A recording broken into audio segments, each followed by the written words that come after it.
اللهم اجعلنا ممن دعاك فأجبته وسالك فأعطيته وتوكل عليك فكفيته يا من كفانا كل شيء اكفنا شر الأمراض وأعذنا من سيء الأسقام ومن شر كل شيء أنت آخذ بناصيته اللهم إنا نسألك العافية من كل بلاء والشفاء من كل داء وأن تحفظنا من كل وباء اللهم إنا نعوذ بك من البرص والجنون والجذام ومن سيء الأسقام تحصنا بذي العزة والجبروت واعتصمنا برب الملكوت وتوكلنا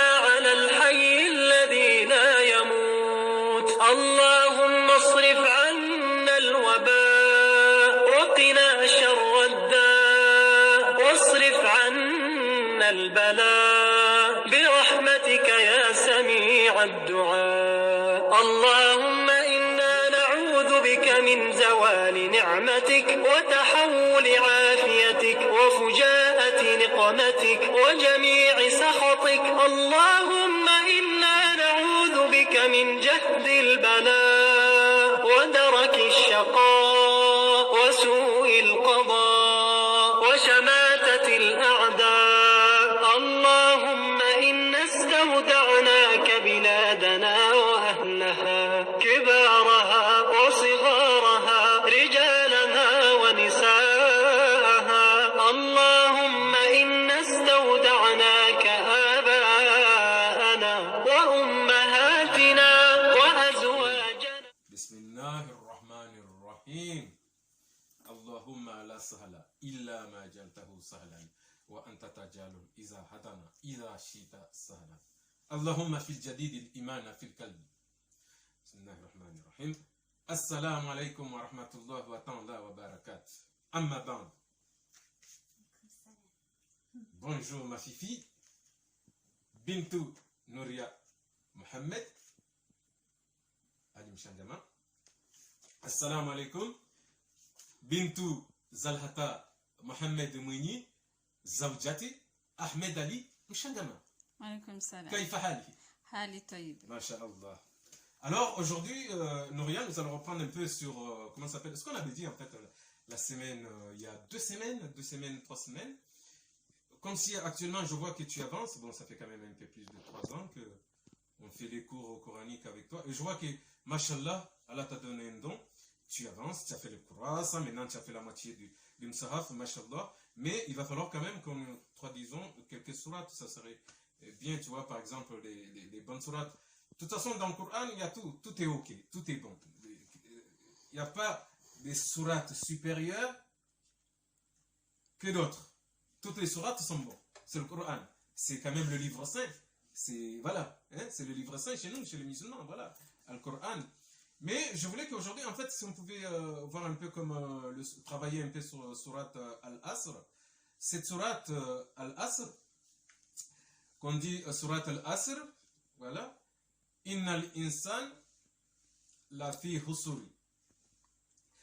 Illa alladhina amanu wa amilu salihat wa tawassaw bil haqq wa tawassaw bis sabr.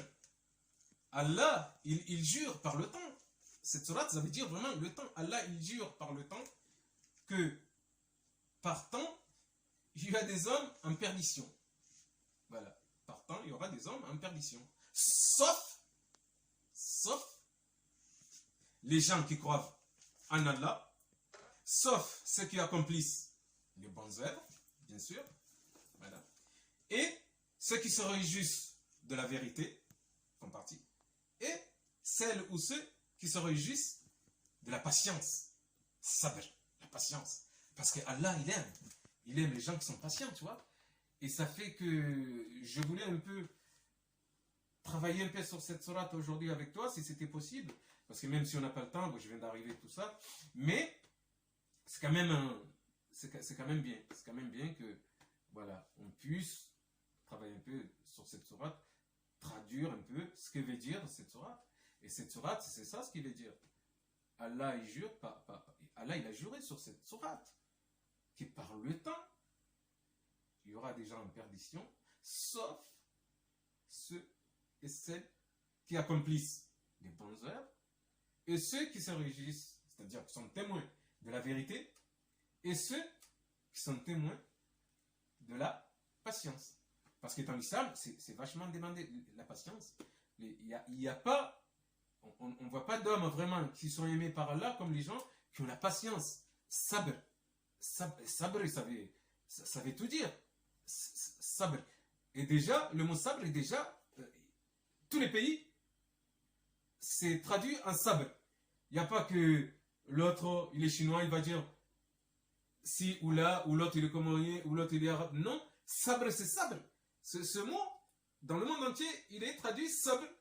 On le traduit en arabe littéraire, sabr. Voilà.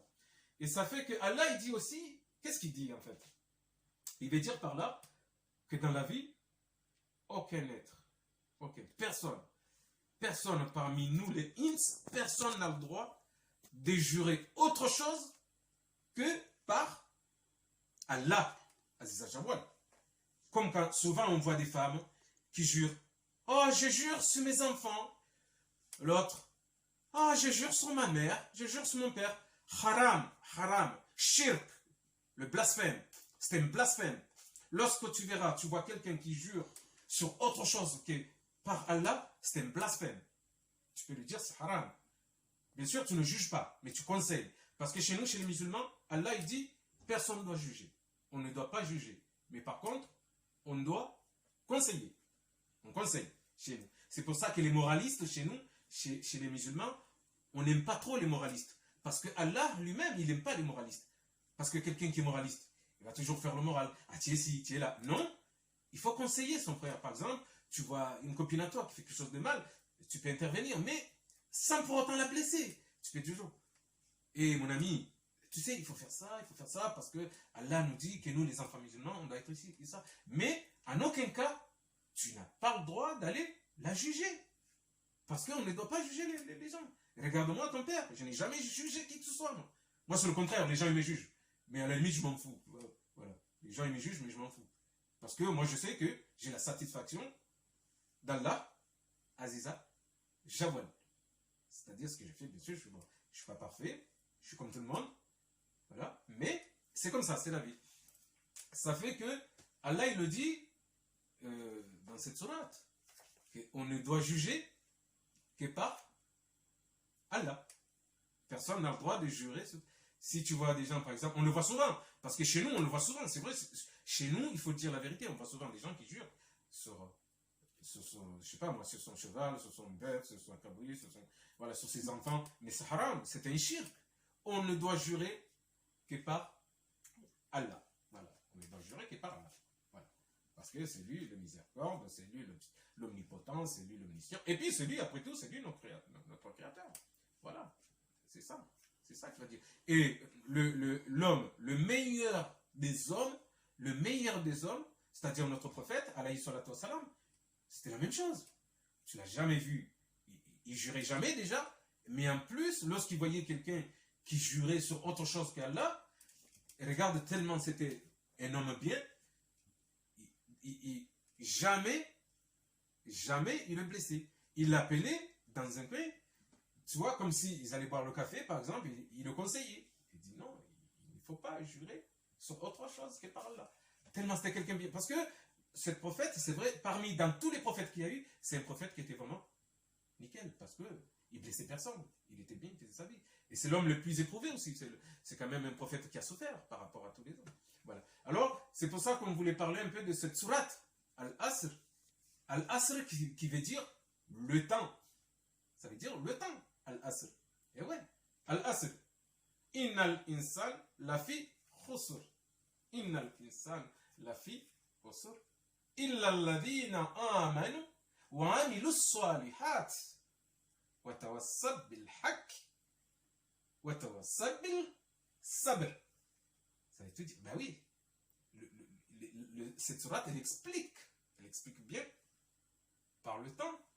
Le temps, il y a des hommes qui seront en perdition. Sauf ceux qui ont cru en Allah et son messager, ainsi de suite. Voilà.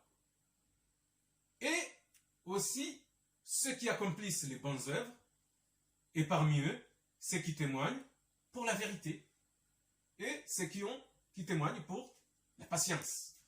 Parce que Allah aime les gens qui sont patients. Alors aujourd'hui, on a voulu parler ça, mais en quelques minutes, parce que là, on n'a pas le temps. Je suis venu du travail, il faut que je repars travailler. Mais c'est quand même... Voilà, comme quoi, notre prophète, c'était quand même quelqu'un de bien, c'est vrai, il faut dire. C'était un homme bien. Regarde quand il était à la mosquée. Et il s'assoit. Une fois qu'il a fait les salats, en fait, sunna, avant d'attaquer par exemple l'Asr, parce qu'aujourd'hui on parle de l'Asr, qu'est-ce qu'il faisait? Il regardait les gens qui faisaient la prière à côté. Quelques personnes qui se levaient pour faire salat sunna. C'est comme moi, quand je vais à la mosquée et que je dois faire salat sunna, avant de faire salat al-fard. Le prophète, il était à la mosquée, il voyait la personne qui faisait salat. Il a regardé une fois, deux fois. La personne, il a fini, le prophète, il allait le dire dans les oreilles, il a murmuré, il a dit, refais la prière. Il lui dit, mais prophète, je viens de le faire. Il a dit, refais la prière. Pourquoi? Voilà. La personne, il se remet, il refait une deuxième fois la prière. Le prophète, il se remet encore, il dit, refais la prière. Mais sans le blesser, sans lui faire du mal, mais juste, voilà, l'encourager. Et la personne, au bout de troisième fois, quatrième fois, le prophète, il a compris. Le prophète, il a dit, attends, mon ami, attends, je vais faire la prière. Le prophète, il s'est mis à faire la prière. Et lorsqu'il a fait la prière, le prophète, qu'est-ce qu'il lui a dit? Il lui a dit, regarde mon frère, c'est comme ça qu'on fait la prière. Pourquoi? Parce qu'on ne fait pas la prière comme on veut, ou quand on veut. Parce que tu as plein de gens qui font la prière comme ils veulent. Mais le pire, c'est que toute personne qui fait la prière comme il veut, par exemple, il peut faire ça comme sa grand-mère faisait, ou son grand-père, etc. Et que la prière n'est pas valide. Cette prière, elle se retourne contre la personne. Allah, il envoie les anges pour dire, oh la inatullah, cette prière, en fait, il peut causer des dégâts face à la personne. Pourquoi? Parce que tout ce qu'on fait, l'islam, il est organisé. C'est pas l'anarchie. Il y a des règles, il y a des consignes. On ne peut pas se mettre là en faisant. C'est pour ça que moi, je suis toujours exigeant avec toi ou avec maman. Je dis, quand vous faites la prière, vous la faites bien. Machallah, vous la faites très bien. Parce qu'il y a la position, il y a la façon de se mettre. Position, de fermer pour faire Allah Akbar. Il y a la position pour être dans le ruku. Qu'est-ce qu'on doit dire dans le ruku? Voilà. Et il y a la position lorsqu'on est dans le sujud. Qu'est-ce qu'on doit dire? Tout ça, tout ce qu'on doit dire, les douans et les sourates, il faut le faire, il faut le dire. Parce qu'on doit faire la prière comme qui? Comme notre prophète, alayhi salat wa salam. On ne doit pas faire la prière n'importe comment. Et malheureusement, il y a beaucoup de gens qui le font mal. Mais c'est comme ça, c'est la vie. Inch'Allah, qu'Allah va les aider, Inch'Allah. Maintenant, nous allons vous dire, qu'est-ce qu'on va dire? On va dire au revoir. Tout le monde, hein? Alors, c'était un grand plaisir. Je te souhaite vraiment le bonheur et je souhaite la première chose qu'Allah te donne toujours la foi, la profession de la foi. Inch'Allah, j'espère vraiment et je te souhaite que tu sois vraiment l'enfant béni et que toute ta vie, tu seras toujours une très bonne fille et que Allah te donne la foi, que tu sois vraiment toujours dans la religion de l'islam. Parce que cette religion, c'est la religion de nos parents, mes arrière-grands-parents et tes parents, ils ont fait ça. Si moi aujourd'hui je suis là avec toi, c'est parce que mes parents ils me l'ont passé et que les parents de mes parents ils ont passé. Voilà. Alors reste musulmane, ma fille, je serai fier de toi et Allah sera surtout fier de toi. Inch'Allah, Amin. Qu'est-ce que je vais dire? اللهم اجعلنا ممن دعاك فأجبته وسألك فأعطيته وتوكل عليك فكفيته يا من كفانا كل شيء اكفنا شر الأمراض وأعذنا من سيء الأسقام ومن شر كل شيء أنت آخذ بناصيته اللهم إنا نسألك العافية من كل بلاء والشفاء من كل داء وأن تحفظنا من كل وباء اللهم إنا نعوذ بك من البرص والجنون والجذام ومن سيء الأسقام تحصنا بذي العزة والجبروت واعتصمنا برب الملكوت وتوكلنا على الحي الذي لا اللهم اصرف عنا الوباء وقنا شر الداء واصرف عنا البلاء برحمتك يا سميع الدعاء. اللهم إنا نعوذ بك من زوال نعمتك وتحول عافيتك وفجاءة نقمتك وجميع سخطك. اللهم إنا نعوذ بك من جهد البلاء ودرك الشقاء وسوء القضاء وشماتة الأعداء. اللهم إنا استودعناك بلادنا وأهلها كبارها وصغارها رجالها ونساءها. اللهم إنا استودعناك آباءنا وأمهاتنا وأزواجنا وذرياتنا وذوي أرحامنا وأقاربنا وجيراننا وصديقنا. لا إله إلا أنت سبحانك إنا كنا من الظالمين. اللهم اجعلنا ممن دعاك فأجبته وسألك فأعطيته وتوكل عليك فكفيته. يا من كفانا كل شيء